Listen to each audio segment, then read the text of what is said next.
as Nick Janssen has to fight his way back up to the leader, Austin McCusker, in the number 47 Motorsports Norma. McCusker is going to be hard-pressed to give up that lead, though, as further down the field, there is a look, and that was Keith Grant thinking about going up the inside of Nick Janssen, and Nick says, nope, thanks, I would like to keep this position, please. There's a move by, Robbie Foley has contact with the 88 of Charles Chi. That was not the brightest move by Foley, I'm afraid. Came from a long way behind there, nowhere even close to Charles Chi. Charles Chi clearly there, the innocent victim. That was a very strange move from Robbie Foley. Quite an experienced young driver. Yeah, and Robbie, he was already 2 laps down, so it wasn't a battle even for position on the racetrack. Nope.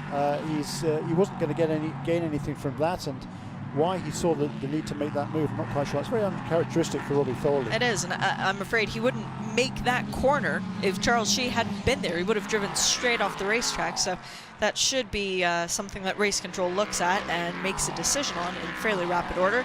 It is John Brownson who is chasing down Paul LaHaye still, as we get an opportunity to see Robbie Foley again. Yeah, terribly optimistic move by Robbie. I've got to say, I don't know what he was thinking there. He doesn't normally make those sorts of mistakes, but Charles Chi hopefully able to get things moving again. And however, in the meantime, back on the ranch. Is it still Austin McCusker leading, Jeremy? It is. Excellent. But he's got the 3 lap cars between himself and the second place car of Nick Johnson. That's the battle for 6th, 7th and 8th. Forgot to mention Zach Robichon, didn't I? Yes. So it's number 60, 55 and 4 who are running pretty much nose to tail, I think, in 2nd, 3rd and 4th on the road. And they are ahead of Nick Johnson. But Austin McCusker here, in terms of time, has a nice handy advantage over Nick Johnson in 2nd place. But there's that battle, 3-car battle behind him that is waging on. Well, and for the 30 machine, if they can bring it home in the current position, which is 2nd, that would be every single race finished on the podium. And that in itself is an impressive record for Chris Wright. A pair of 3rds to start the season, a pair of wins in the middle of the season, and a 2nd place finish, a pair of 2nd place finishes. That's a good run for this first season of the endurance form of this championship with the longer form races. Paul LaHaye in the pink car, with Michael Klemecki several laps down in the blue and white car next in shot. Then Gerhard Watzinger again laps down in the black and red machine. And behind them, James French in the number 77, who, as far as I know, never came in to serve that penalty as... no, he did. He did? Yes, okay. I'm sure he did. Yeah. So Klemecki passes LaHaye. That is a position on track, but not in the running order.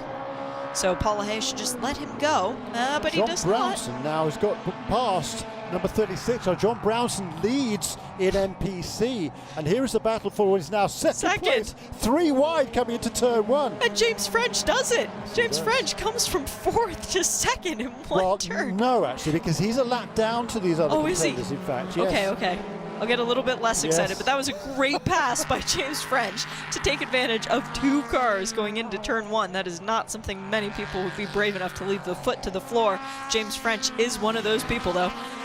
This was the only race last year, Jeremy, the only track at which Performance Tech Motorsport did not win on their way to a Prototype Challenge Championship in the IMSA WeatherTech Sports Car Championship. A bit of unfinished business for both Kyle Masson and James French coming into the race this weekend. That's something that they'll have to worry about for the 10-hour race, as incident responsibility is placed squarely on the shoulders of Robbie Foley for that crash with the number 88. It will be a drive-through penalty for the 42. Completely agree with race control's decision on that one, as Paul LaHaye and Bart Wolf are battling back and forth for 2nd. Bart Wolf taking advantage and going around, which means that now the 28 is up into 2nd.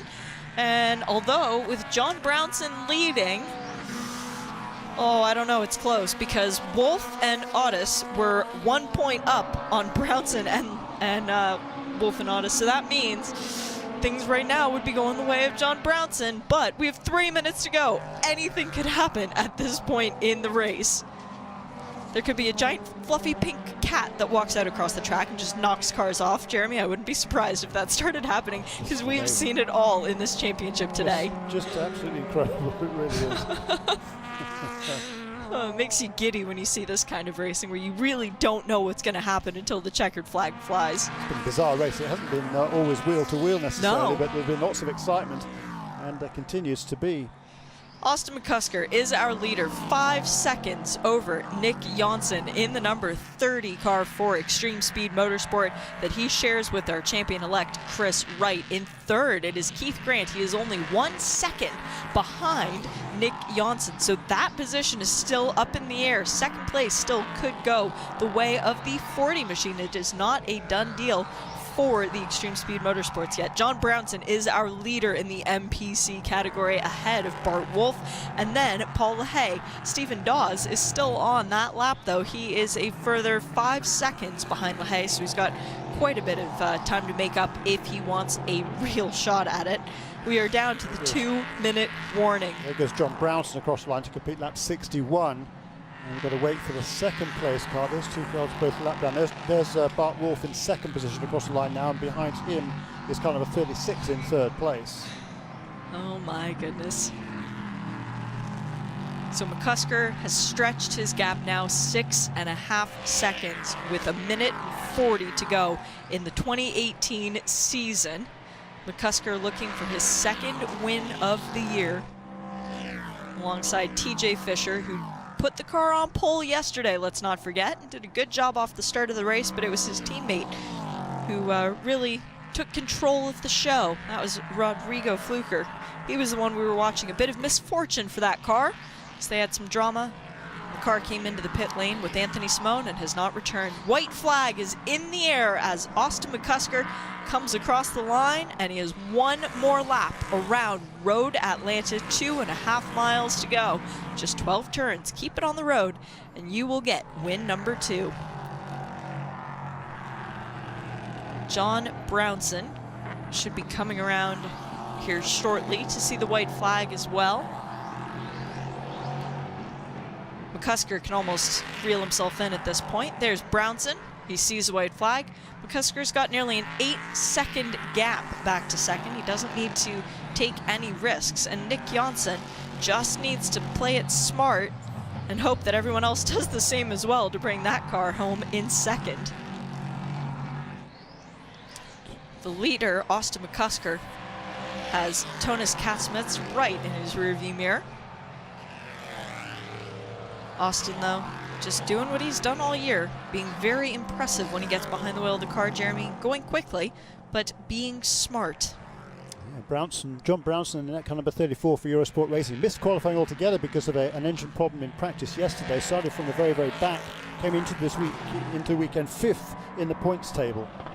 Here they come down the hill for the final time. Checkered flag is in the air, and Austin McCusker takes the win with TJ Fisher in the number 47 Motorsports Norma. The second win for them on the season, and way to go out in style. It cements Austin McCusker's second place in the championship. Nick Janssen brings it home in second, which means that Chris Wright is our champion.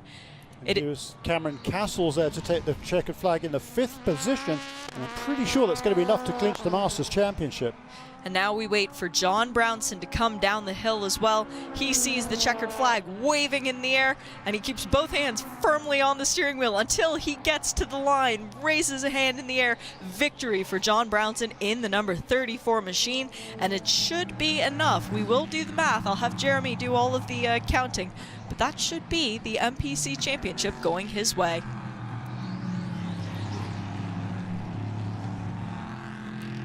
Well, a phenomenal season, Shea and Jeremy, coming to an end here at Road Atlanta.